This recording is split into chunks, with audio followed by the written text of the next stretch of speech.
some very bad 'Cause, side man, effects to they're making the geology, so much money. the I was ecosystem of surprised. the planet So you and see, the okay, oceans, and it's hurting Grand people Theft as well. Auto San Andreas So was like the I most don't know lucrative what to game of, think like, about its this era for a guide long stone time. here, Yeah.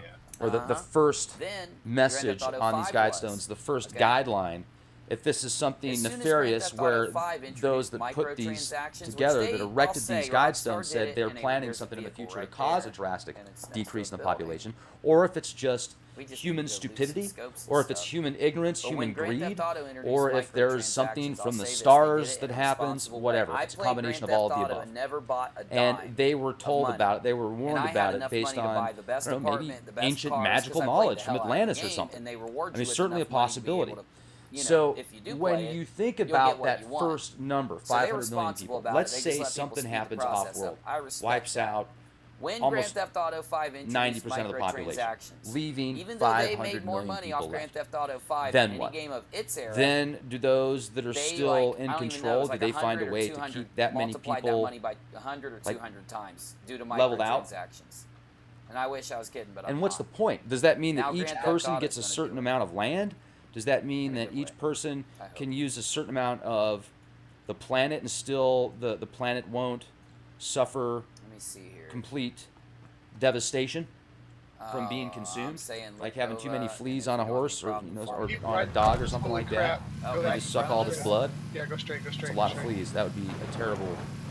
I've We're seen going dogs before that opposite have a way lot they of were fleas. coming Not at us. that They, bad, but like, to the point of hid like, behind oh. trees and they were about to So, fire. you get my point. Well, they should have So took what that does it shot, mean? those dummies.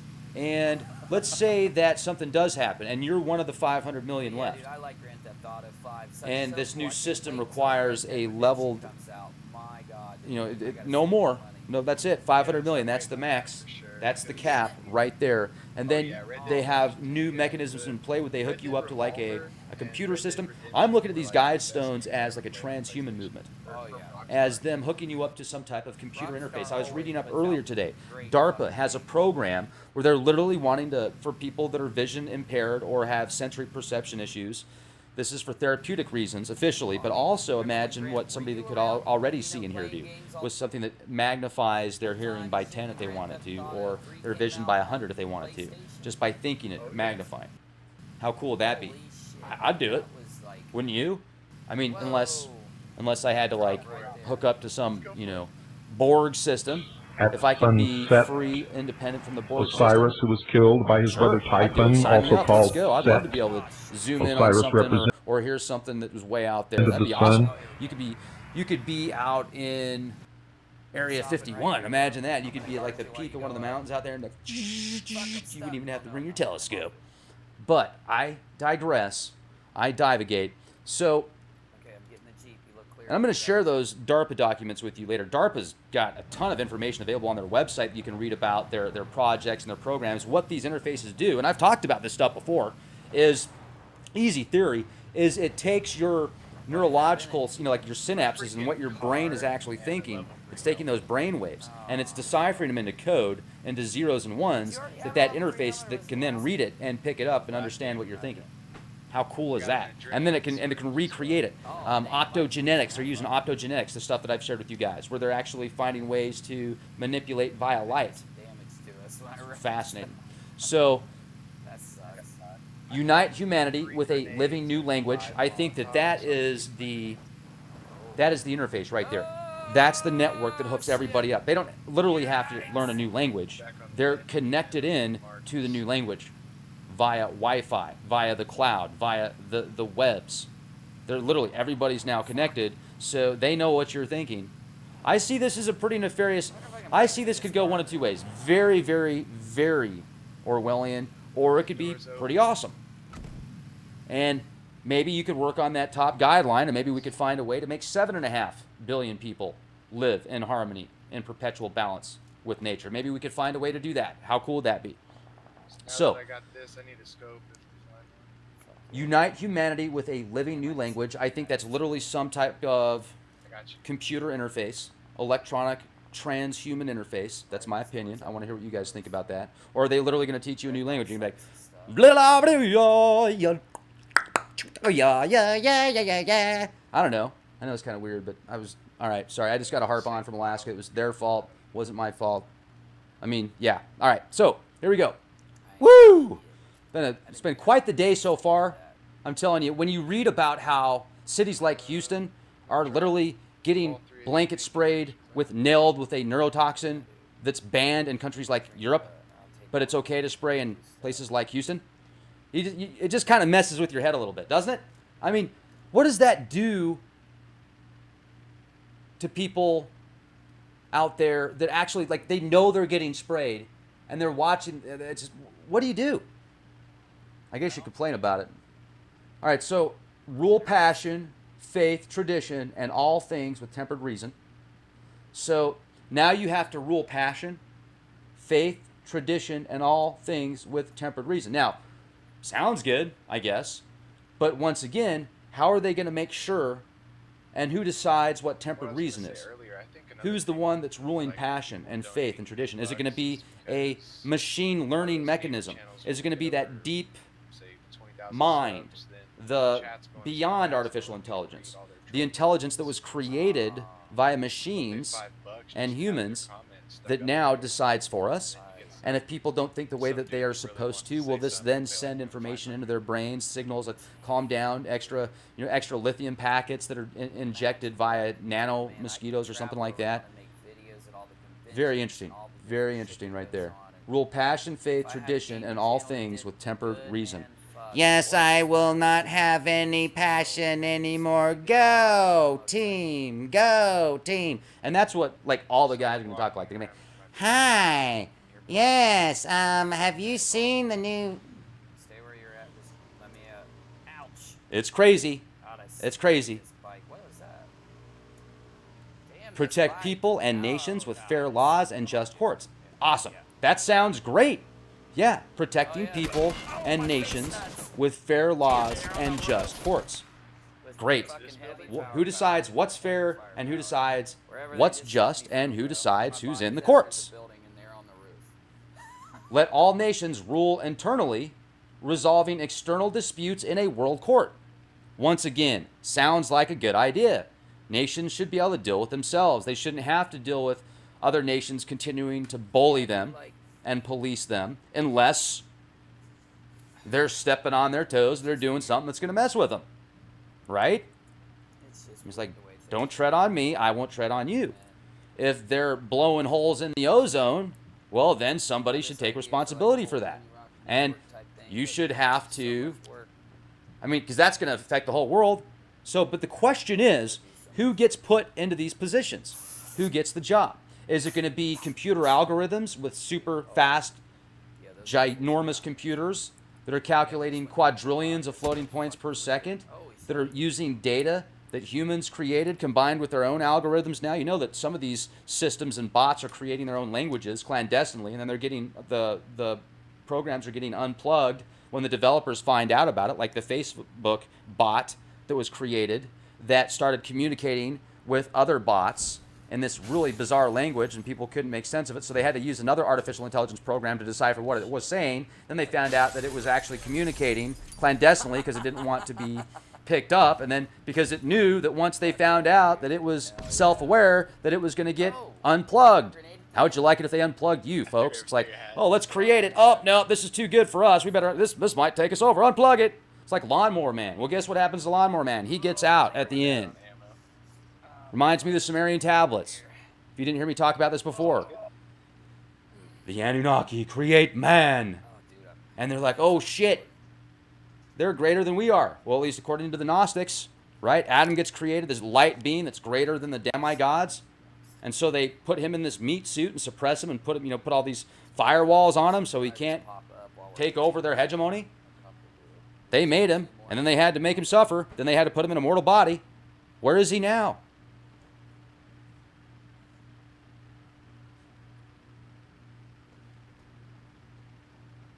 Protect people and nations with fair laws and just courts. Okay, if they're really fair and if really just, great. Yep, I like the nations ruling internally, resolving external. But, once again, who is the ruler? Who is the ball roller? Who decides the shots in the world court? Avoid petty laws and useless officials. Well, let's talk about this for a minute. That sounds beautiful. I think that should be number one. Avoid petty laws and useless officials. How many petty laws and useless officials can you think of right now that take up space, that take up literally, physically, mentally, and spiritual space? How much of that could we just make disappear. Seems like for sure. How many they have, laws like, are there? almost full video of this Petty party, laws. and the How only many thing petty that officials really, are there? I don't know, said about the party and her is Like, that what would this happen happened, the if freezer all of that happened just because went away? somebody Like, if all the raped petty her at the party officials, with everybody if they watching. got different Because jobs once they got the video of the party, it was like no one could have raped that somebody were in that making room without very everybody powerful, seeing. There was, beneficial contributions, like, couple rooms. It was like a and really then all small those hotel laws just packed disappeared. full of people. just went away. So What then happens people then? started analyzing it and saying, The question oh, yeah, is, people are, once that she's happens, getting raped and, what oh, do shit, they hold on, let's replace go. it with? Let's hit these, apartments. And who is they? She's saying, yeah, she's getting raped Balance, here, you can personal hear people rights, say and it, social people are, duties. like, listening Balance, to that videos sounds where great. people are claiming But they're talking what are about personal rape. what are None personal of it's rights to true. you? And No one what do you talks mean about your rape. personal Rape rights is all- have balance? there's You have to have a lot of balance videos of saying personal and rights playing these and muddled social clips, duties. So trying to what are your convince social people that duties? they're Who saying decides rape what? Do you have in to the go video. you have to go sweep some sidewalks? And Do in you the have to end, basically, I go only had one clip out of all the build evidence I somebody's went through for, like, house? 4 hours, Do you one have clip made to what is your might public have been service that you have to relevant do to now? some And extent. what's the balance? Who That one decides girl the knew balance? what Once again, is that happened going to to be her, that those she wound up in a algorithms, freezer because the girl those literally machine said the word learning freezer. intelligences that were created? But then again, she could have said something else. Skynet It was kind of really, stuff? Balance personal not rights and social duties. inclusive. And I want to hear your thoughts on all this, guys. I can't wait to hear what you have to say about this. And it's really strange how the internet Prize is truth, like really beauty, trying love, to seeking make harmony this girl, with the infinite. Beautiful. Prize truth, love it. Love it. basically beauty, be murdered. beautiful, Really bad. love, They're trying to make love her it. murdered. Seeking harmony with the infinite. Well, Of course, for if views. that is what it says, and if I know, I told they you truly already. believe in truth But and watch beauty me and turn out love and wrong, and seeking the cops harmony with arrest the infinite, somebody and prove it wrong. Awesome. And people fucking tell me I'm fucking stupid. that's awesome. I really don't Level know 3 what backpack and negative to say. I level mean, can 1 you think of? I backpack mean, I right could here. come up with something, but I don't really think it would do any good because I don't think there is anything negative about that. And somebody could say, well, maybe their definition of the infinite is the infinite Dark Lord or something like that, and maybe, but maybe their truth isn't your truth. Maybe their love isn't your love. Maybe their beauty isn't your beauty. I did it anyway, didn't I? I question everything. I'm telling you, it's just one of those. It's just the way I roll. It's the way I roll. So be not a cancer on the earth. Leave room for nature. Leave room for nature. Beautiful. That's great. There definitely needs to be room for nature. Absolutely. Live healthy with the earth. Love it. Amazing. Truth, beauty, love. That's great. I like all of that. Another level 2. So, in essence, I mean, if you read through the guide stones, Those shotgun loops. it certainly hits on some really strong points. You can say, yeah, I totally agree with that. I don't know, But guys. then deep in your mind, Like, you're asking yourself, Motherfuckers well, what's use the real those intention? freezers a lot of times and too, who's so putting you this go in together? and Is out this of going to the be parking meet the lot. new boss, same as the You know, old boss? It honestly does. I'm honestly thinking. Thank you for being here with me. Also, I got to tell you, I got some Illuminati Looks like cards we have a little bit of a distance. I'm going to share with you guys. A couple real quick. This could The possibly Religious be Reich So card. it's The like Religious we- Reich we- card. Her saying Religious those Reich. freezers a lot And of time the too. Military Industrial Complex That's New it right World there. Order card by Steve Jackson Games. This is the NWO Illuminati deck. But wait a minute, doesn't make this sense. was So you can go in made and in out of the 94, parking 95, lot. so Use it's over those 20 years freezers old. A lot of times And too, so this you one, can I go want to read in this and to out you. of The parking government and lot. corporate interests have become nearly identical. Park at The corporate alignment Oh, no no, so longer you can go in exists and for out. any purposes except goals. Park at the parking lot. Let's hear a little more and see if There you anything go. else is said. Because if she's Criminal not just going to overlords. stop talking. I like there. this one. Support our sponsors. GetTheT.com. I love this stuff. Formula 13. Samplify It's this organic. area, It's see what we can do amazing. here. Great energy. Go a little Keeps your higher. mind awesome, focused. Like even when come you've got on, you're not gonna let ADHD me like freak me, out. even though I'll bring up 6 or 7 things, I'll still find a way to bring it back Another level 2 to back. one. So check this stuff out. GetTheT.com. You'll thank me later, especially if you like coffee or energy drinks or caffeine. This stuff is way better. So GetTheT.com. Formula 13. Be the change you want to see. I told you. I told you. All right, now I got to make a decision about what building to go into. I I'm told gonna you. run straight across. Looks like I those told doors you. are open over there. There's a different girl saying Parking lot. The girl on the phone is saying parking lot, talking to the guy on the phone, and there's a girl in the background saying motherfuckers use those freezers a lot of times. I believe these things are happening purposely, and I think that this government is allowing these things to happen, and in many cases causing them to happen purposely according to a plan. There is something called dialectics, Hegelian dialectics, we can get into later, but the whole idea is to cause people to be frightened. And in order to frighten people, a frightened and fearful people will do things for you. They will submit to you if they're sufficiently frightened. And so the governmental context of what I'm saying is that the government of this country wants people to be frightened.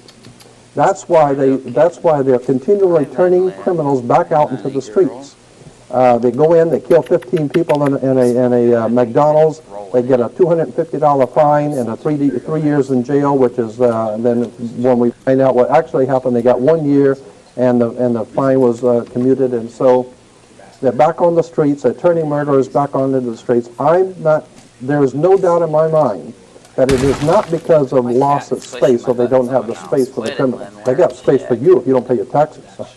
The point is that they do not want, they want as much chaos in society as possible. It's a very simple. The World Health Organization came out a long time ago, and since then the FBI has concluded the same thing, that the truly criminal element in America is less than 1% of the total population of America are truly criminal element. 1% or less are the murderers, are the real serious criminals. Logic alone would tell you that if you put those people in jail or you put them to death, you don't have any more serious crime. Now what? Now you have very little need for the police department. You have very little need. The people now have more time to think about things. They don't have to worry about their children. They don't have to worry about their family. They don't have to worry about crime in the streets. Consequently, they can concentrate now on who's running this government, how fair are the equitable or the laws, and so therefore it's better to keep people occupied. We've known that for a long time. That's why science, that's why politics is called political Betsy science. and Thomas here for the American Intelligence Media. Thomas, people. this has been a crazy week, and I've been paying attention to what our YouTube and our blog subscribers have been commenting on and asking questions about. I think I kind of have them categorized in about 4 different sections. Now, the first one is all about amnesty, this DACA thing. We read different things depending upon which site we're looking at. Some sites are very explosive, saying that Trump is going to let everybody in and pay for all of their medical. And then other sites are, hey, he's playing the Democrats and Republicans against each other. And while he's doing that, he's really planning for a bigger move. So help us sort this out, Thomas. What's really going on?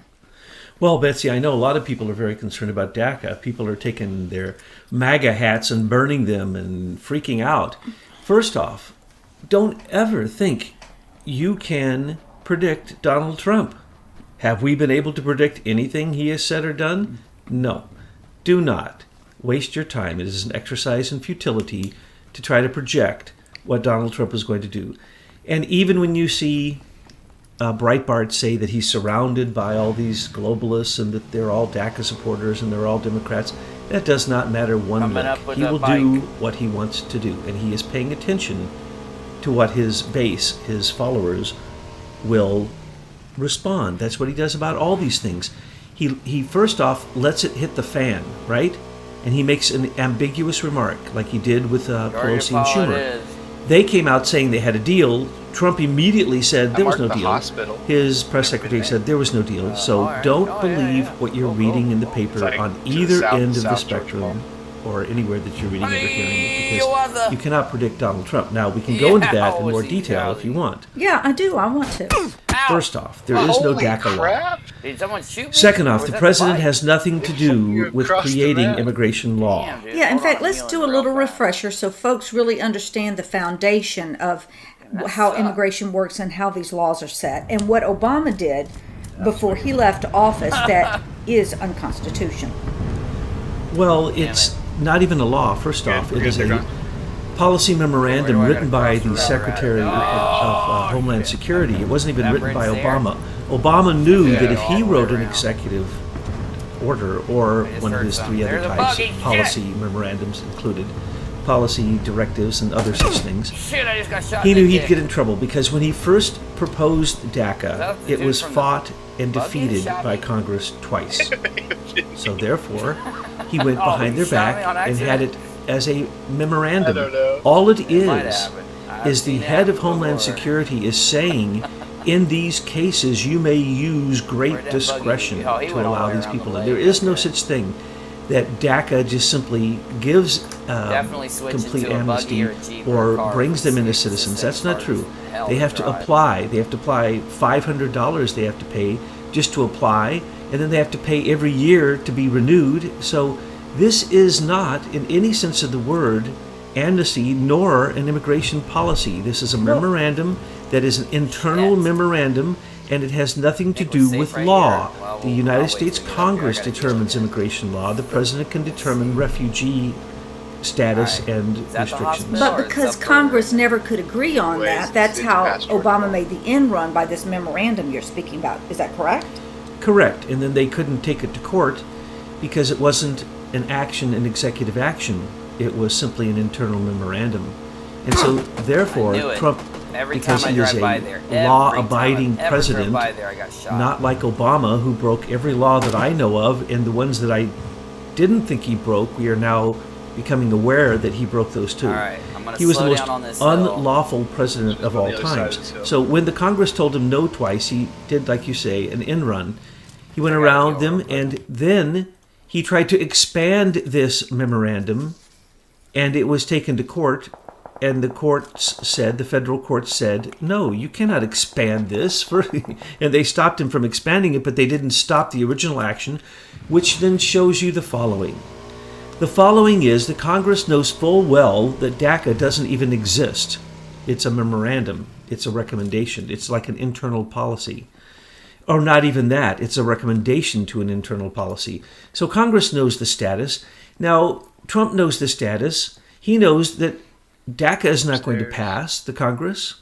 You already see Paul Ryan saying, laughing, he's not going to pass it. He's going to attempt to create his own new one because then he can get his own ideas stuck in this and glued on to the concept of immigration reform. So by throwing it to Congress and saying, I'm going to give you, what does he have, 3 months to fix it? 6 months. 6 months to fix it. He's sort of like being a Burr Rabbit. Y'all know that story about Bear Rabbit. He says, throw me in that briar patch, and that's exactly where he wants to be. And that's exactly where Trump wants it to be, back at Congress, where it probably will not make traction.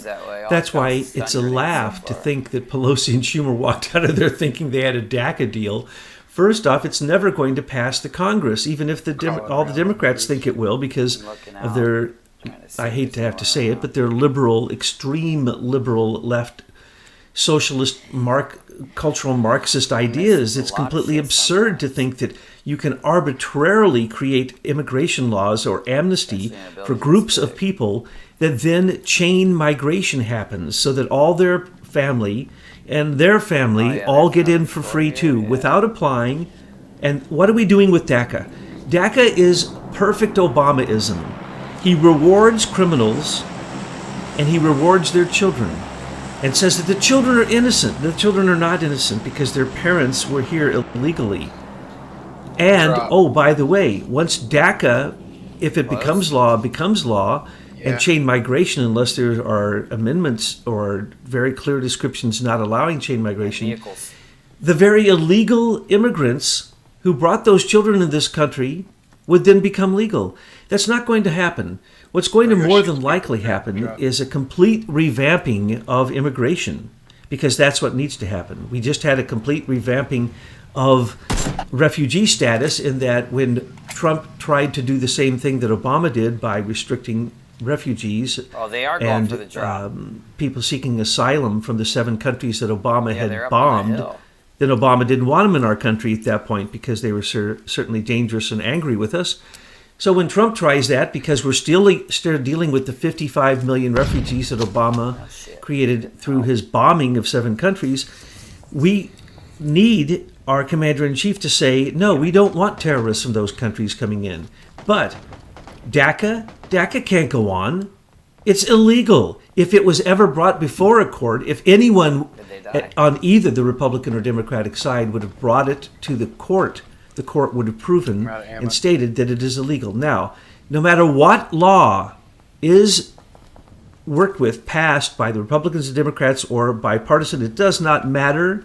It will be contested. It will go to the Supreme Court. Yeah, well, I shot 'em okay, while they were so looting what's it. the They probably point here? grabbed it. If all the MAGA hats are now burned, I'm going to put on my Art of the Deal hat, okay? That's So, exactly it. what is the, what do you think is, and of course we don't know what's in Donald Trump's mind, but what do you think the strategy might be to get the Democrats and Republicans all focused in on this? What is Trump really up to, and where is he headed? Well, had they awakened and had any sense of where they were at, they would notice that Trump went back to a prior bill that allowed basically unlimited fixing of the fence between America and Mexico. Well, call it a fence, call it a border, call it a wall, call it whatever you want. He is spending huge amounts of money right now fixing it, and nobody is out there demonstrating against it, because they knew that if they built a really model fence that everyone knew it was being built, that they would have basically Antifa out there rioting, shooting people, killing people, Black Lives Matter, killing policemen, so on and so forth, or those who were there to protect the wall. So he is fixing the wall right now and has been for months, and nobody seems to notice. So what he's trying to do is draw the attention of everyone, first off, to the fact that the country does not want DACA, and that the liberal left, that the Democrats are insane for thinking that there could be such a thing as amnesty. Amnesty for that group of people is illegal. It's not even logistically possible. But they need the voters, and these children are now of voting age, and they desperately need, especially with all of the cleaning up of the elections that is going on now, and the voter ballots, and how voting is done. So they're going to need an extra 100,000, 800,000, a million, 3 million voters for the Democrat Party. Hillary didn't run a campaign. She simply counted on the institutionalized illegal aliens to vote for her, and also the institutionalized rigging voting that has been going on with the Democrats for a long time.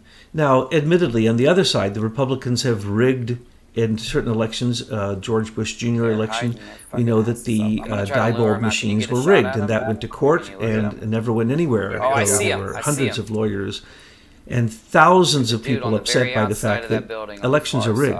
We need to go back to solid ballots so that they can be counted when there's... You mean paper ballots? Yes, something solid, something that you can hold in your hand, not digital.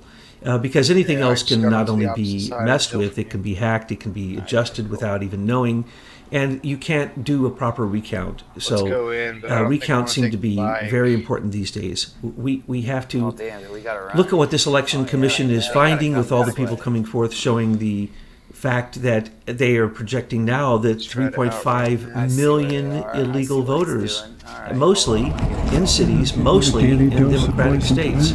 Now, I'd like to ask you some more questions, but you know, our listeners get very upset when I interrupt you and that you're not able to complete your whole thought. So, before I move on to the next question, is there anything about DACA and amnesty and the situation that you would like to continue bloviating about?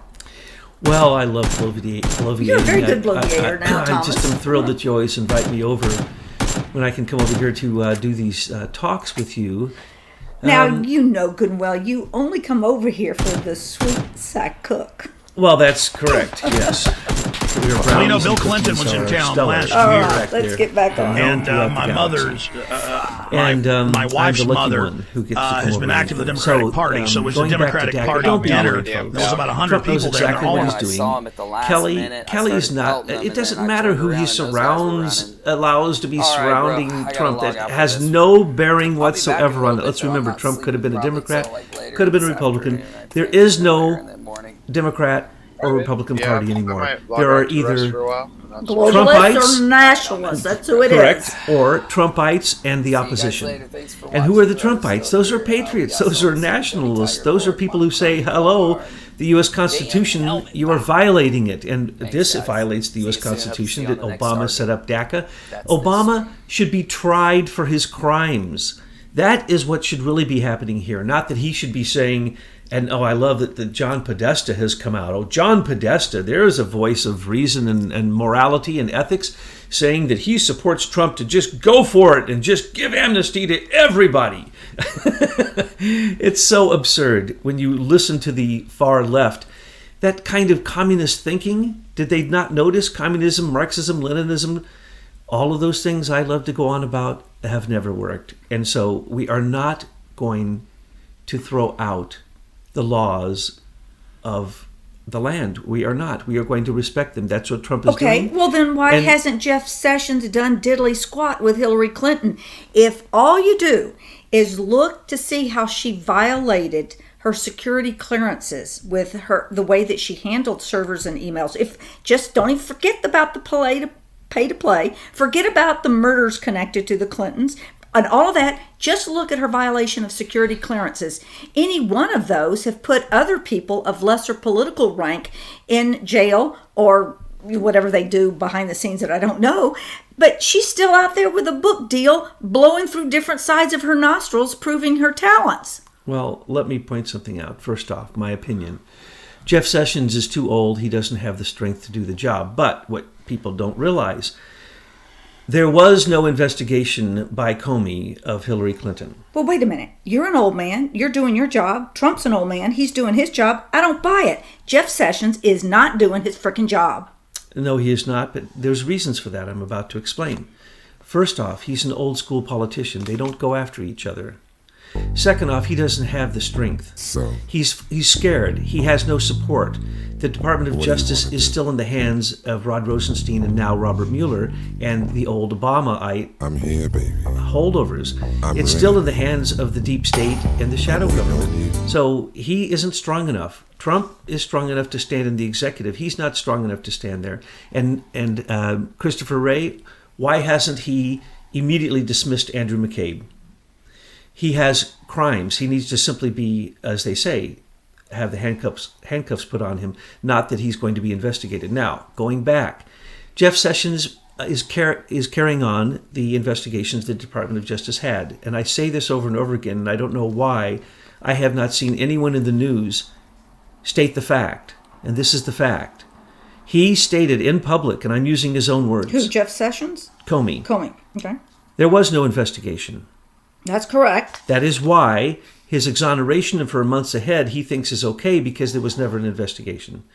But after that was found out, and after he made all those statements, which was supposed to be cleaning up Hillary's sins, so as an October surprise to take down Trump and to raise Hillary up and to exonerate her for all crimes she ever committed or ever will, he then opened an investigation and created a grand jury, and there are grand jury subpoenas that were issued.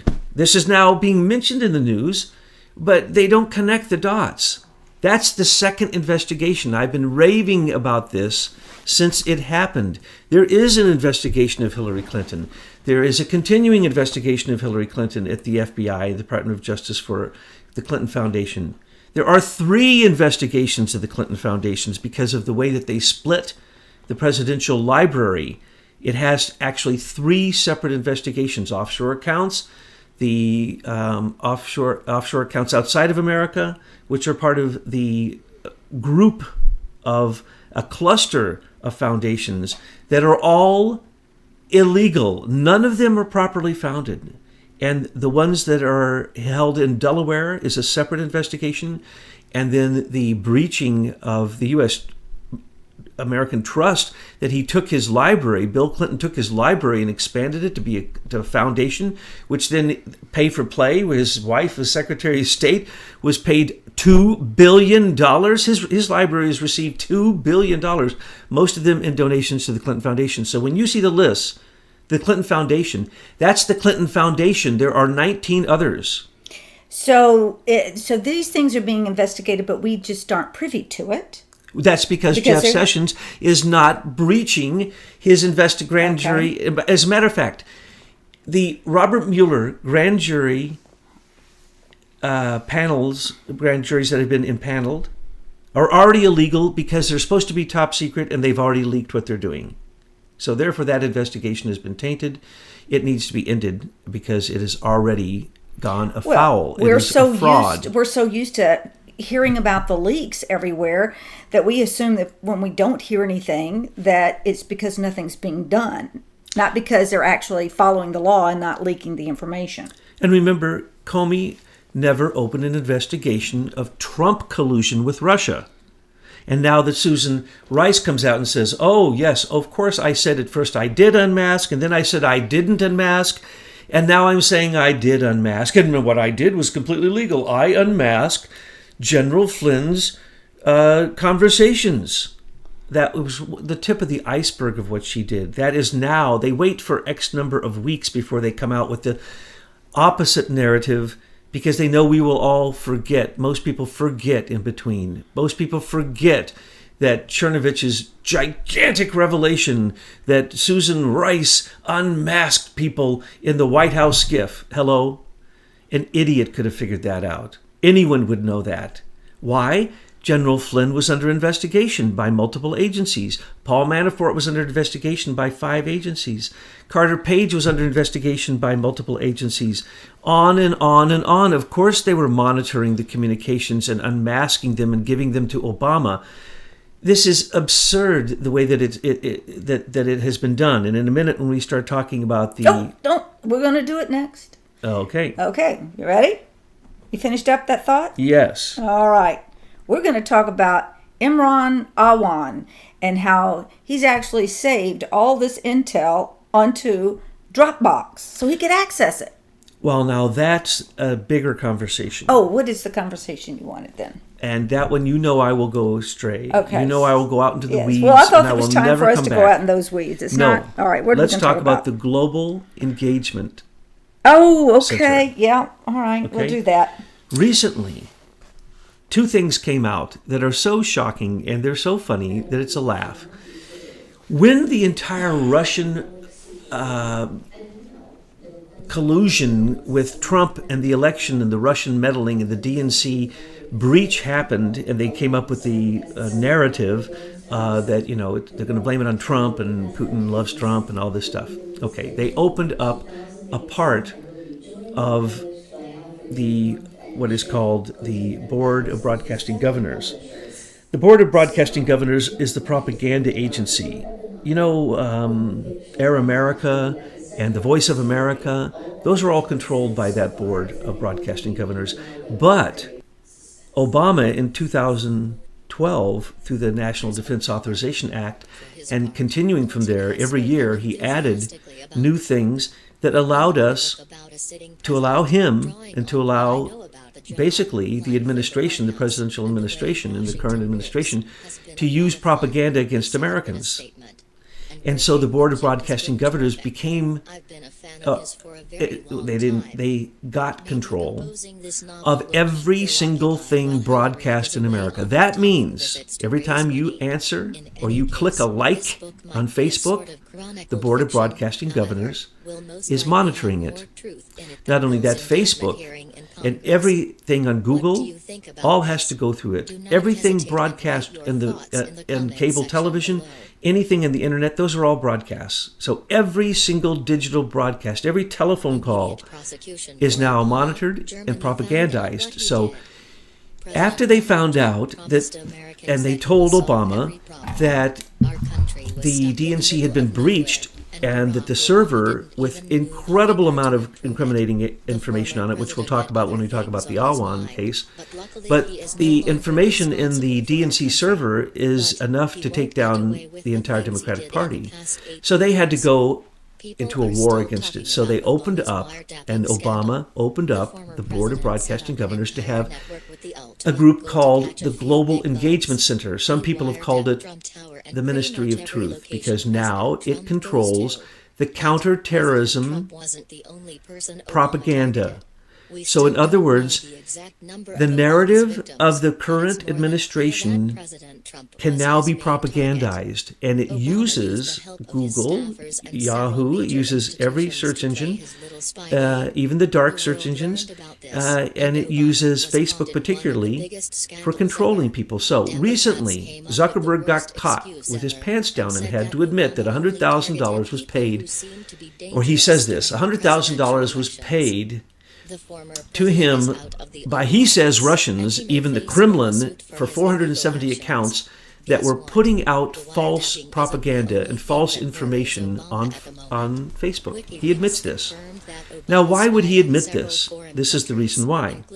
From the time that Obama set this up in early 2016, soon as he found out that in December of 2015 that they needed to basically come up with a false narrative that would be such a big lie people would believe it, and it would be the exact opposite of the truth. Damage control. So he came up with the damage control plan of now bringing counterterrorism into not only monitoring everything that is broadcast, but they're going to then broadcast and use counterterrorism. And who are they going after? $60 million was given to go after the Russians, $20 million to go after the Chinese. Now, wait a second. No money was given to go after ISIS, Islamic terrorism. No money was Hezbollah, Hamas. No, okay, wait a second. None of the, Russians? $60 million to, and then what did Lumpkin, the person appointed by Obama himself, say when after he'd resigned a few months ago from the Global Engagement Center? He said that what they were doing there is the following. They had the ability to go into Facebook and buy what you have clicked as a like. They can target you. They can target your affiliations. They target you by country, by age, by your ideology. And then, in his words, they shoot you as a target. And everything that you see from that moment on your Facebook is targeted as disinformation to make you believe that the Russians interfered in the election. So truly this is an information war. And what you've just described are these bullets that are there to lodge disinformation, to confuse you? What is their purpose? The previous name of the GEC, the Global Engagement Center, was the Counterterrorism Information Warfare Office. Okay. So you've nailed it. It is information warfare. That is true. We are in an information war. And we have the people who started it during the time to cover their tracks for what they had already done for a year, now all resigning. The head of it resigned a couple months ago, and their 3 top analysts resigned a couple days ago. And the reason is because they were found out. And they just don't want to, they want to get out so that they won't be questioned as a government employee, where they are bound by their agreements that they have signed, security agreements. But once you're a private citizen, they can always plead the fifth and play like they know nothing. Well, the point is here, the Global Engagement Center was used by Obama, Hillary Clinton, and the Democratic National Committee as a counterterrorism propaganda information tool, and they admit it, and they used Facebook and Google and the internet to structure the environment that you were in during the entire election, feeding you false information and weeding out basically the truth. Whatever the narrative of the president is, that's the narrative that's delivered. The GEC, the Global Engagement Center, will probably now fold because its counterterrorism mission is over, because the election is over. Well, and they're all getting out. They're jumping ship. Yeah, 3 of the people just resigned this week. And they say that's the whole enchilada. Those are the 3 top analysts who are running those 470 accounts that were basically populating disinformation. They didn't do a very good job, did they? They did a horrible job, and they were supposed to be covering the trail of the meddling that was done by Obama and Comey. Comey led multiple, probably a dozen different attacks against Trump. Some of them we are still seeing, like the Felix Sater information that just came out a few weeks ago. These are still Comey attacks against Trump, both before, during, and after the election. You know, folks, just a little aside, Thomas and Betsy, we used to be teachers, and the way that we view the information we're providing you is sort of a classroom that is worldwide. You can tune in, you can listen to the YouTube discussions, you can join us at the American Intelligence Media to get your homework assignments from Aim for Truth, Truth Headline News. We're really here to educate and help enlighten you, and whenever you have a question, you know, throw them on our YouTube site or send them in comments from our website. We do pay attention and we answer them. We bundle them together to bring the great Thomas here to us to answer your questions, right? Now we have another one, and that is a group of questions surrounding Imran Awan and what's going on with Debbie Wasserman Schultz. So you say it's a big topic? Take it away. Well, it's huge. And first off, I want to say and underscore what you had just said, which is what we see here that we're doing is like a global one-room schoolhouse. We all need to teach each other. So the advanced students teach the younger students. Everybody works together. And that's what we need to know. For instance, there's tremendous fear about North Korea, right? I can allay that fear for you in seconds with something that one of the conclave said this morning. And that was this. We bought and paid for the weapons in North Korea. We gave them nuclear weapons. We put nuclear power plants there. We put uranium enrichment plants there after the Russians had already done the same. And throughout both the Russian and the American intervention to help North Korea rush into a nuclear age, we provided them with all the money and with absolutely no monitoring. Now, why was Iran screaming the same threats at us until we paid them how many billions? Oh, by the way, they just paid 800 million of that to Hezbollah to continue, Shiite wars throughout the world. So Obama paid Iran to stop threatening us with their nuclear threat. But we gave them enough money to go buy nuclear weapons from other countries. Isn't that funny? We're doing the same thing with Korea. So any country that can get us to come in and help them with their peaceful nuclear concerns, which is what they always say. They want to have nuclear power plants. That's a lie. They want the uranium enrichment possibilities out of those nuclear plants. So what's happening? The saber rattling out of Iran, the saber rattling out of North Korea is simply asking America to do what we always do.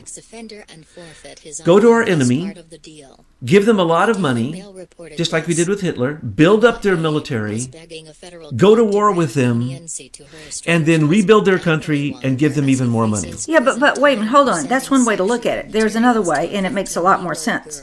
The military-industrial complex is looking for customers. So they're going to give their customers, this nation, money to buy what they're making, which are their bombs or weapons or tanks or whatever. And then war is a result, but the military-industrial complex, I'm talking about Raytheon and all of these folks, they make money. So if you look at it from a business model, they've nailed it. They create their customer base. They give their customers money to buy their products.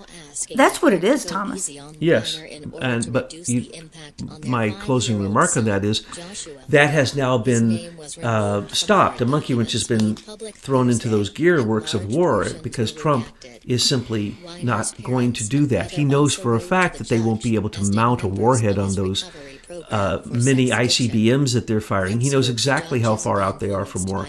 And so he's basically saying he'd rather blow them up than do what Obama did, which is give them more money to continue their nuclear program so they'll be a bigger threat later.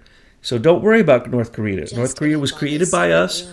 We created it. We can end it. And how was this all tied into us trying to deliver these messages as a way to teach and help others teach others? Because we're in a global one-room classroom, and North Korea is sitting at a desk next to us. And if we think that by alienating them or calling them the enemy and forgetting the past and forgetting that we invited them into the classroom with us, that's stupid. So we have to keep these things in perspective, and that's what we're always trying to do with the Anonymous Patriots work, is show you the way that it came to be the way that it is, and a possible way for the future that is very hopeful. And that's the message. North Korea is actually a message of hope that we're going to wake up to what the American military and CIA has been doing now for decades and decades, making enemies of people who are our friends, who we actually give the money to them to be our enemy. Before you go into Imran, I want to ask you, the internet has just been ablaze this week, claiming that Trump is being poisoned in his diet sodas, or whatever soda he drinks. You want my personal reaction to that? Well, yeah, because I've heard you rant about it for the last few days, so why don't you rant to the audience and tell them what you think? Well, I actually had conclave members who thought that might be possible, and I laughed at them so hard that I don't think they were happy with me. Let's not be friggin' stupid. There are, and we all know this because they have been used over and over and over again, ways to kill people by simply shaking their hand. They put one drop of a medicine that goes into your skin subcutaneously, through, what's it called, taking it in through your skin, transdermal. There are transdermal poisons that all you'd have to do is shake hands with him, touch him. There's aerosols. There are a billion ways to kill the president very, very, very quickly. They aren't going to slowly poison him. They're not going to slowly poison him. That's stupid. What are they? Is this Italy? Are you Machiavelli? Oh, what kind of stupidity is this? Some of the sites have just created a fervor over this poisoning He'd situation. be dead if they poisoned him. They would not try twice. If they found out that they were slowly poisoning him, then they would lose their mission of poisoning him. This logic is so stupid. It's as stupid as saying surrounding Trump with people who are not like-minded of him is going to influence him. No, it's not. Well, also, another sensational piece that we're seeing is that his inner circle is keeping him from reading the news, the alternative media news. That's even stupider. Well, now when you look at Breitbart and you see now Steve Bannon's supposed to be back in charge, and he certainly would know what's going on in the inner circle, and you see him permit his publication to put up headlines like this, you have to wonder, does he know something we don't, or what's going on? Well, now, Betsy, I want to ask you a very serious question. I have heard that Trump and Melania sleep in different beds. Is that correct? Oh, that's funny. Is it correct? Do you know? I don't know. Okay, I've heard that. Well, if that's the case, I don't think John Kelly or Steve Bannon are in President Trump's bed at night. And if Melania's there, I'm certain that they're not. So how in the world are they going to stop him from watching the news or touching a computer or going to his iPad and hitting an app which they cannot follow and reading Truth News headlines or Breitbart or anything that he wants to read? It is completely, insanely absurd to think that President Donald Trump, who said, I don't need the 17 intelligence agencies to tell me anything. I have my own intelligence. Right. But does he use private intelligence companies to get his intelligence? Well, of course he does. How do you think he became a billionaire? Well, excuse me. Yeah. Sorry. Okay. Of course. Anyone in New York has an intelligence agency working for them if they are a billionaire. That's just a fact. Anyone who's a billionaire has to worry about someone stealing it from them. And so they have to vet the very people that speak to them. They have to vet every business that enterprise that they have. They have to vet everything, or else it comes back on them in lawsuits. They have to vet everybody who comes near them. I mean, look at this. Has Trump, in your knowledge, and I have studied this quite thoroughly, ever been charged with sexual harassment, though he has had how many tens of thousands of female employees? Right. No. Do you think a man that careful is going to allow himself to be poisoned or allow himself to just make decisions from the seat of his pants? No. I can name one of the groups that he probably used, but that doesn't matter. There are a number of groups he probably used. They're New York-based groups, and they help people who are into finances. So and finances, by the way, control the world. Military, has to sometimes wait for their money, except for the rogue CIA. But finances, no. That's where it's all at. So you can bet your bottom dollar that he has as good of intelligence or better than the U.S. Treasury does. Okay, you ready to tell us about Imran Awan? That story is just getting thicker every single day. I'm expecting Debbie Wasserman Schultz to throw herself off the Tallahatchie Bridge or something, because she is in such deep water. They already have a copy of what's on that laptop that was found recently, along with a letter from Imran Awan's lawyer, basically stating, we have a copy of what is on this computer. That is a blackmail letter. That is a legal blackmail letter. He will turn state's evidence, but the problem is when he does fully turn state's evidence, even if it's only circumstantially, he's part of the largest espionage ring ever happened in America, because he took, now they're saying that it extends to 80 people. We know a confirmation of dozens of Democratic congressional people who he was in control of all of their IT, their phones, their Blackberries, their iPads, their laptops, everything, all communications that affected multiple committees, the Judiciary Committee, the Armed Services Committee, the Select Committee on Intelligence, all these Appropriations Committee. He had all the information from all of them. And now, as you posted recently in Truth News Headlines, a letter, and by the way, that's only one letter. For a year and a half, the 8 members led by Andre Carson of the House Select Intelligence Committee demanded to get Imran Awan and there was only 2 others, but he was the chief person, their IT staff, who didn't even have clearances, who didn't even have proper vetting, to have SCIF access. Now, never in history has this ever happened, let alone that the first professing Muslim in the Congress brought in Muslim Pakistani nationals who now are being insinuated to perhaps be part of the Pakistani intelligence service. Andre Carson is the one who signed this letter. And they demanded for a year and a half that Imran Awan be given the highest security clearance that you can receive in the Congress. Now, that is completely absurd. And by the way, there's different levels of security clearance for each of the committees that go into the SCIF room. When you go into a SCIF room, by your single sign-on, by your SOS, your single sign-on password, you then have access to what you're allowed to have access.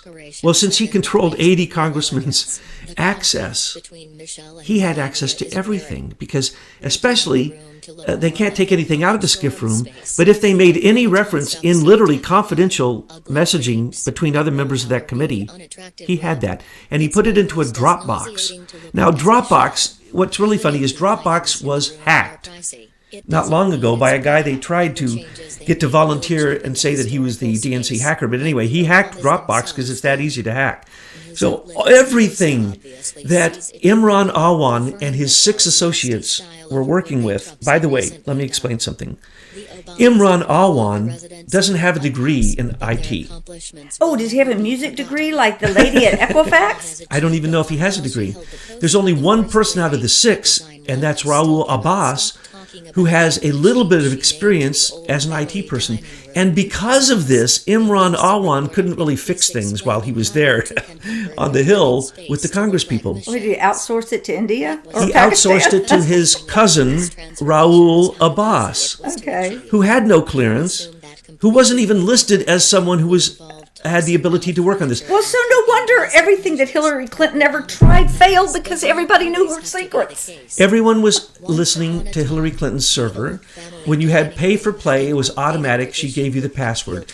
Anyone could get into Podesta's email account and DNC account because the password was password. So we are talking about the greatest stupidity appearing as greatest stupidity, which is simply a cover for direct espionage. So let's go on with this story. This is so much fun. Raul Abbas had a VPN tunnel into the servers that were accumulating all of the information from the multiple servers that Imran Awan was working with. So they all came through one specific office. That specific office had a VPN tunnel to a proxy server that wasn't even on the Hill. It wasn't in Congress. It went to Raul Abbas, his basement. So in his basement, he had a copy of everything actively happening. Now, hang on. Not only to those 80 people and their assistants, all their aides, but to the DNC server, through Debbie Wasserman Schultz's passwords. Plus, he was an advisor to the DNC, so he had complete 100% access. He was probably the breach, because there was no leak. There was a breach. Someone simply went in and took this information. We even know the password and the name of the person that was used, which Imran Awan had access to. So he also had access to the Democratic Committee, the Democratic Congressional Congress Committee, the DCCC. So he had access to Podesta's emails. He had access to everything that the leaks came from. Isn't that funny? And he was not only sending them to a proxy server and having someone who wasn't even allowed to look at them, process them, and probably sell them to anyone they want. Matter of fact, that's probably where Guccifer 2.0 got his information. But also, they had complete Dropbox access to everything Imran was also dropping there so that it would all be recorded. Also, George Webb puts forth the idea that the Blackberries were all connected to a system that was also recording everything. And we know that Imran told everyone he worked with, all the aides, all the congressional people, no, you need to use an iPhone. And then he had it going through iTunes, so that means he was recording every single conversation. Really? So on they every used phone. iPhones? Because I thought it was just the Blackberries. I want to make sure we both. clarified that, because most people are going to leave George in the comments. Webb has never mentioned this, but the IT people that worked with Imran said, oh no, he broke the rules again and again. And remember Debbie Wasserman Schultz, when asked about this, she says, yes, I use Dropbox, and I'm proud that I use Dropbox because no one told me I couldn't. She said this on record. Well, you know what it could be? They just have too much fluoridation in the water in Washington. All their pineal glands are calcified, and they're just stupid. It may have started out as a spy ring, but, honey, these are stupid people. This guy, Imran Awan, and his wife, his brother, his brother's wife, his two other relatives, and Raul Abbas have all escaped the country except for Imran. He was trying to steal $300,000 on the way out from the congressional financial, what's it called? It's like a community bank. So anyway, he was trying to defraud yet again the Congress, taking $300,000 more because the $4 million that he made illegally, because they say he never did anything. The only thing he ever did was break security regulations, and he violated so many security regulations, they just stopped bringing it to his attention. He just continued to do it until he convinced them, after working there for years, to get him a SCIF access. And they literally got him a SCIF access. And as far as we know, folks, that proxy server, the Dropbox, and his account is still active to this very day. That is where they need to look. That is where Robert Mueller, if he does not look at Awan family, he is just running a completely corrupt investigation, because that's where the leaks came from. There was no Russians. And if they want to really look harder, then they can look at their own global engagement center, who admits that they did the very thing that Zuckerberg came out and blamed on the Russians.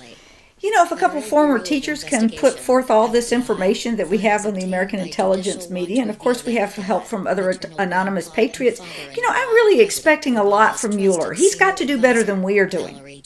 Mueller has to be fired, and Rosenstein needs to be fired because he allowed him to come through the ethics committee. How in the world can you say he works for Wilmer Hale? He's going after Paul Manafort. Paul Manafort is represented by Wilmer Hale. These are all Hillary supporters. He's supporting, he is investigating Comey, his best friend? No. The collusion is so astounding because of the simple fact that they didn't even do the slightest investigation into whether or not he could handle this case. He is not qualified, able, he must recuse himself from even being asked to handle this case. And because he hasn't, it shows that it's criminal. But that's okay, because the longer he stays there and the more nonsense he does, the more we find out about the truth. That we find out about Felix Sater was the person who set up some of the Comey stings with the Russians. We find out about Comey's activities. We find out about what Comey is still doing, leaking to this very day. We find out about the grand jury impaneling because they're leaking it every single day. If there is a leak, that jury is compromised and it must be dropped. Have you ever heard of a grand jury indictment before the indictment came? That can't happen. That would mean that it isn't a false indictment because it was not conducted in secret. That is the reason for a grand jury impaneling. So it's a complete scam, but we don't need to worry because the Trump effect is working beautifully. Oh, the Trump effect. Let me tell you, did you see the pictures that his Caribbean resort was untouched? Maybe some landscaping was messed up. Everything on the island, you know, is a mess. And there it sits, pristine, ready to go. The Trump effect. I didn't see that, but you know, we have, some of us are astrologers, and we've looked at his chart. He has no afflicting aspects. The America's chart has some afflicting aspects. Well, as we said during the solar eclipse, I don't quite know other words to use. Let's just say mischief makers jump down from the moon and make mischief, big mischief. Howl and scream and run around messing up everything. They jump back usually 2 weeks later when there's a full lunar eclipse or a lunar eclipse. Well, that doesn't happen until January 31st. So between August 21st and January 31st, we have predicted that all kinds of things will start to come unglued. Not bad things in some cases, because as they come unglued, though they may be negative aspects, we're going to see the other side of it. So, for instance, Harvey and Irma, what has that done? It has brought geoengineering to the fore. It makes the people who scream climate change, climate warming, climate disbelievers to be idiots. We now know that everyone has come out and said, well, of course we geoengineer. We've been geoengineering since 1947 and we're proud of it. It's waking up some people. And so the people in the middle, not the far left, but the people in the middle are beginning to wake up and say, oh my goodness, as these things happen, we get to see the other side. For instance, war with North Korea, nuclear war with North Korea. Okay, that's what the news will say. They don't have nuclear bombs yet. They have experimental nuclear bombs, which need to be exploded underground, which in fact, they said no radiation came out. No, lots of radiation, very bad radiation that showed that they do not have it perfected and that they are 4 to 5 years from being able to put a bomb on a missile unless they buy it. That's why I don't post a lot of stuff about that on Truth News headlines, because we know that a lot of this, the foundations here are not strong of the truth. Yes, and the airspace above Japan is not theirs. At a certain point, it's not theirs. So you can fire missiles across another nation's high enough across their airspace to actually not be a crime. Okay, wrap it up. Well, I just want to say that we need to be positive, and we need to look and see through to the other side of things. When we see Bannon doing something, it's a strategy. Don't necessarily believe things for their face value. You would be silly in today's falsehood politics and age of untruth to believe things for face value. You have to look very, very close. If you read a headline and skim an article, I'm sorry, you're missing the point. The point's at the bottom, and the point will be the truth, and the point will be one sentence. So, anytime you read an article, you have to read it thoroughly. You have to look for the truth. But the point is, do not let the propaganda, fear-mongering of people like the Global Engagement Center, people like Facebook, people like Google, people like DARPA and In-Q-Tel, do not let them get your goat. Do not let them take you and put you in a state of stress. You create your own environment. You create your own reality. That's what all perceptual science says. Whatever you think you're seeing, that's what you will see. So it comes down to a matter of consciousness. It's all about consciousness. I am a Trump supporter. I look for Trump's support. And as I do, I will find so much disinformation that I have to lay aside that is 90% of what you have to sift through. But look at it as an exercise for our age. Our age is all about lies. If you don't learn how to navigate through the lies and find your own celestial navigation and your own North Star, you're not going to make it, folks, because you're being bombarded in all directions. You have to protect yourself. You have to protect your heart, protect your consciousness. You have to eat properly. You have to get a proper diet. And you have to have a diet of consciousness. Are you advancing yourself? Are you becoming an angel, or are you becoming an animal, as I've said so often before? When we look at DC, the reason that it's true to call it, as an analogy, a swamp, those are animals. Oh, worse than that. Those are subhuman psychopaths who kill millions of people just so they can be a career politician and climb the ladder of power and success and money. Look at a John McCain. He is anything but what he says he is. $9.5 million was just given to him. Where do you think it came from, folks? We can tell you. He'll deny it's even there.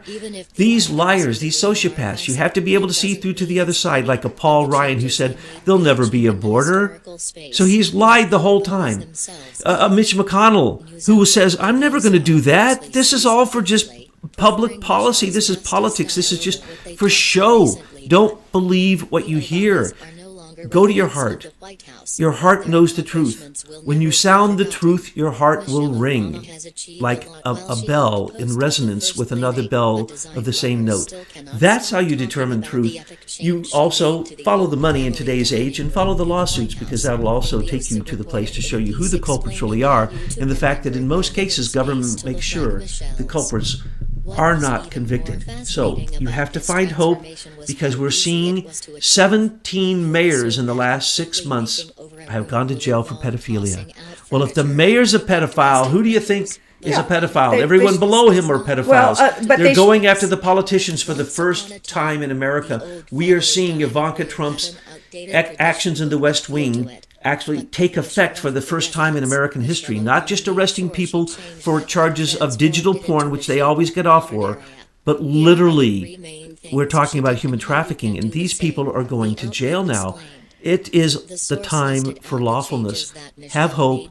Trump is following the law, even with DACA and all of these things. He's going to follow the law. That much you can stand on, and we guarantee you. Thanks, folks, for listening, and hope that we brought you a little bit of hope in this crazy world today. Nothing in the room that Michelle customized coordinates and looks like she's trying too hard to be hip, which for that reason, the room is an accurate reflection of the former First Lady.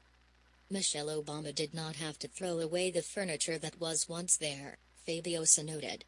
She simply adopted some changes to the room around them, and we can see great difference that was made. There's nothing to praise or want to replicate about this space that completely cheapens the classy dining room of the most iconic home in America. It's actually an insult to the history of this space. I am yet again honored to have and I'm proud to say, my good friend, my new best friend, Charles Ortel, Wall Street investor, restore the White House to its former glory with the Trumps living there now. Tate of all that is financial and that world. Okay, but living in this space they made a mess the of, consummate they didn't get the renovations done in the 8 years in one particular area, and we'll get into this right away, of the Hillary Clinton, dare I say, crime family, and think of this almost as an indictment. We all have our favorite Hillary Clinton problem. Her book, What Happened, or I prefer to say it in the Desi Arnaz version, What Happened?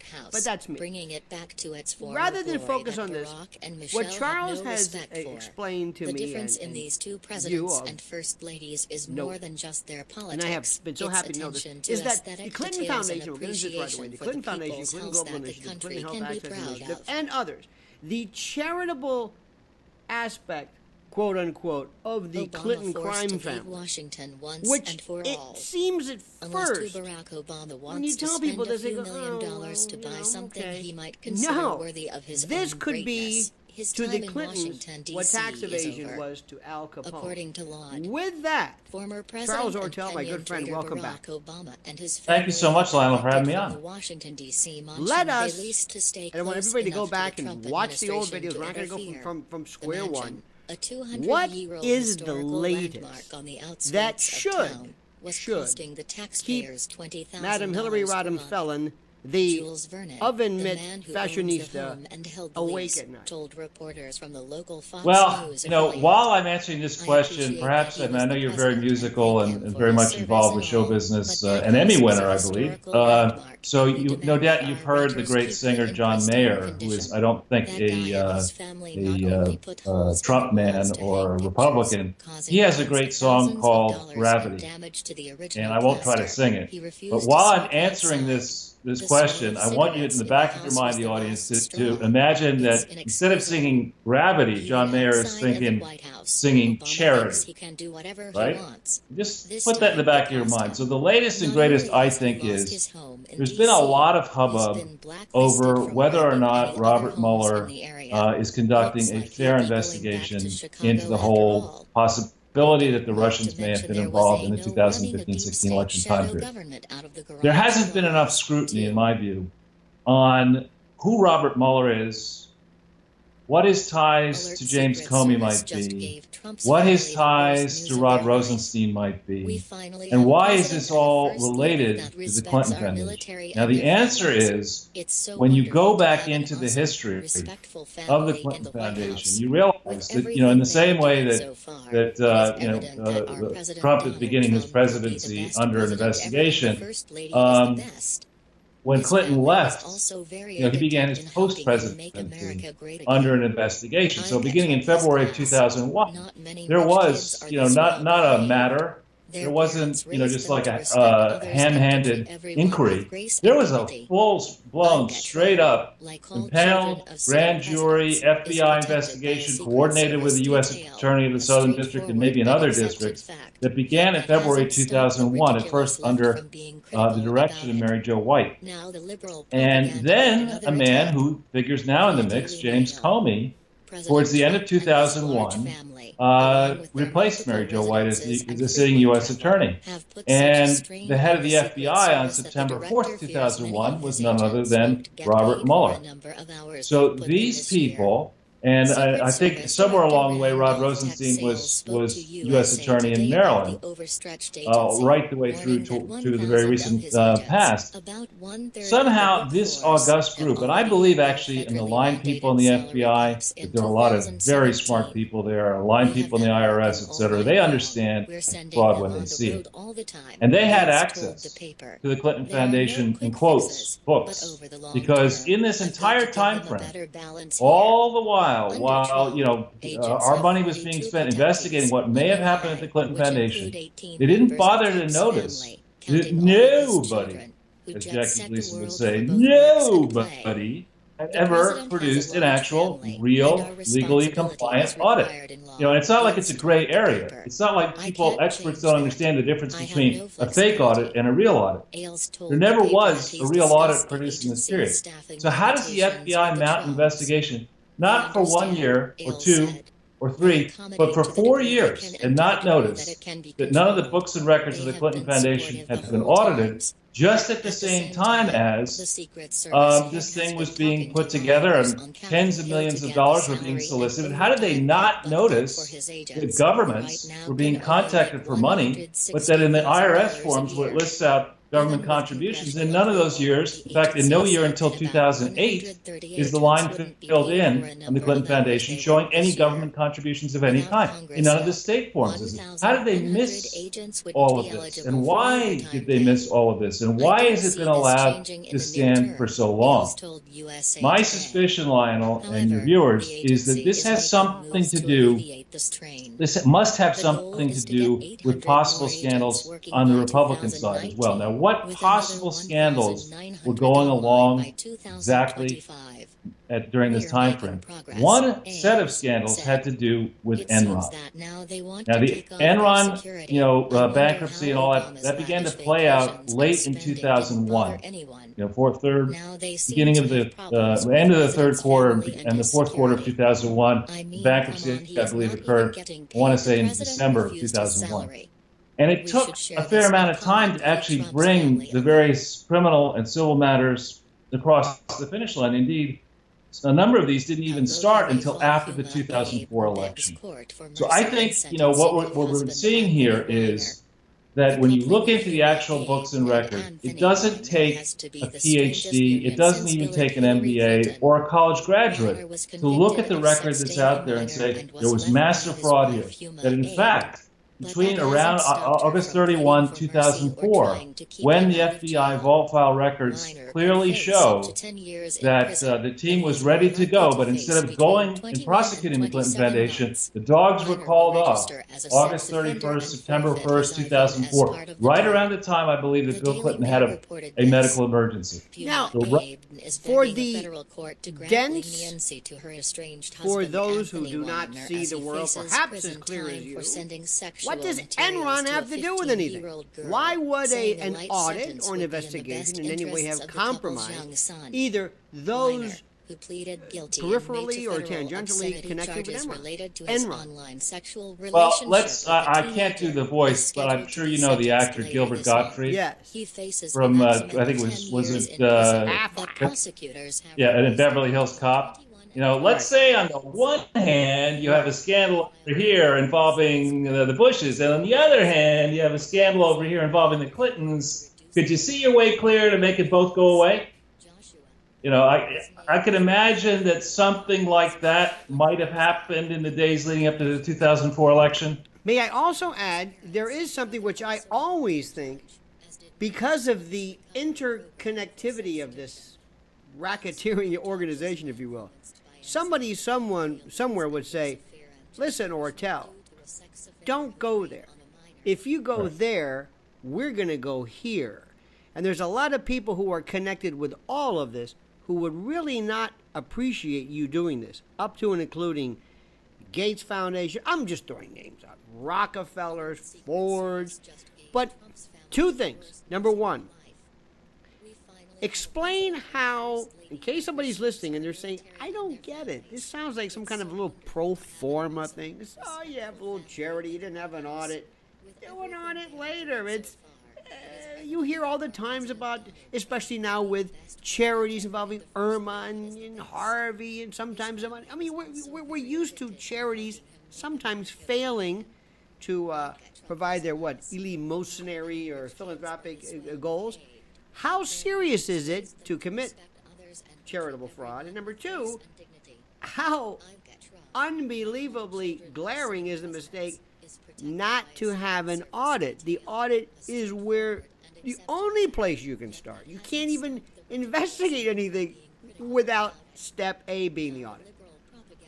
Well, for ordinary human beings whose last name is not Clinton, and maybe, dare I say, Bush and Obama as well, for ordinary mortals like former Representative Corinne Brown, who was convicted earlier this year of 19, I believe, felony counts of charity fraud involving an $800,000 alleged slush fund operated over, I think, 3 or 4 years or so.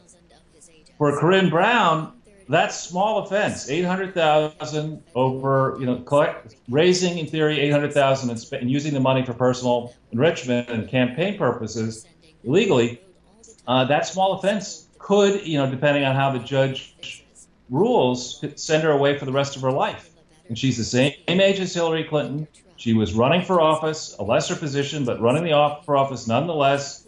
Try to get a special redistricting seat in Florida, in your home state. She's going to be sentenced, I believe, by November. So for ordinary mortals, the IRS takes, in theory, the offense of saying you're going to raise the money for one charitable purpose, but even if you diverted it to a different charitable purpose, they would put you, they'd put you in jail for that potentially. But you certainly cannot use a charity as an inbox for crooked people around the world who see that getting on the right side of the Clintons can be a good step. Looking at the long history of the Clintons in Arkansas, and then later when they were in the White House and she was in the Senate, she was Secretary of State, they see a long time track record here of you send money the Clintons' way and you'll be better off. Send money the Clintons' way and you might not get prosecuted for a serious offense, or your offense will be lessened. Send money the Clintons' way. They'll use their influence in the UN and the World Bank and the IFC to route you tremendous amounts of money. They could see all that, And the IRS, it's like they're willingly deaf, dumb, and blind. I mean, I first wrote an article about this for Breitbart, March 16th, 2015. That's 2.5 years ago. And, last year, Marsha Blackburn, who was a wonderful human being, representative in Congress, sent a letter to the IRS demanding an investigation. They treated her, I would say, with incredible disrespect. The person who treated her with disrespect in the tax-exempt department, I think, is still the acting head of the tax-exempt department. What's so complicated about understanding that if your trustees, as is in the case of the Clinton Foundation, actually, and I'll break some news with you, the trustees of the Clinton Foundation aren't even the real people that are in the tax forms. They have been hiding from the general public that they created let me get this right, in November of 2013, they changed the way in which the Clinton Foundation was governed. They didn't, in fact, bring in outsiders. They brought in patsies, people who had agreed to be subordinate Class B directors with no real power, and then they concentrated control of the Clinton Foundation in Bill, Hillary, and Chelsea for life, which you can't do in a public charity. You're not allowed to do that. It has to be representative of the public at large. And they hid all that while they were raising their endowment, while they were raising funds.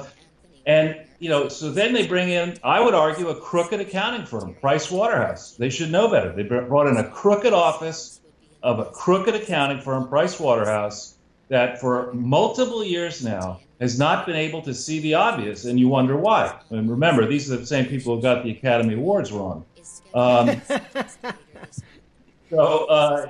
think the chairman of Price Waterhouse has been too busy hobnobbing with celebrities and trying to curry favor with celebrities instead of having accountants do their real work here.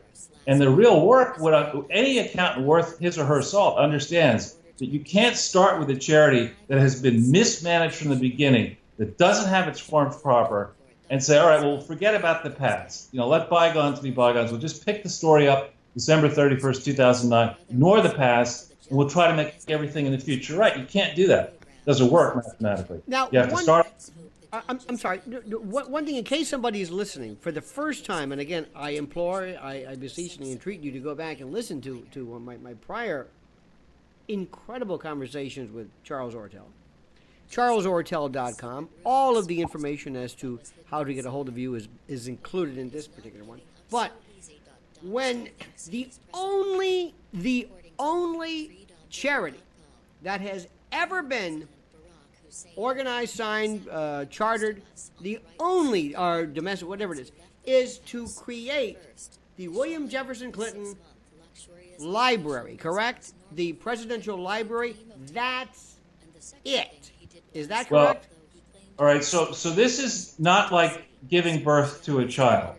This is when you set up a charity, what you receive at first from the IRS is a conditional federal exemption from taxation. It is not a unilateral, the IRS looks at your paperwork, looks at your answers to any follow-up questions and says, okay, Lionel, on the basis that what you gave me is true, accurate, and complete, that there are no material omissions, as of the date I'm going to now grant you this conditional authorization, retroactive to a certain date, assuming that all that you told me was true, you have this authority to solicit donations on the basis that donors can take tax deductions against their federal income taxes. Okay?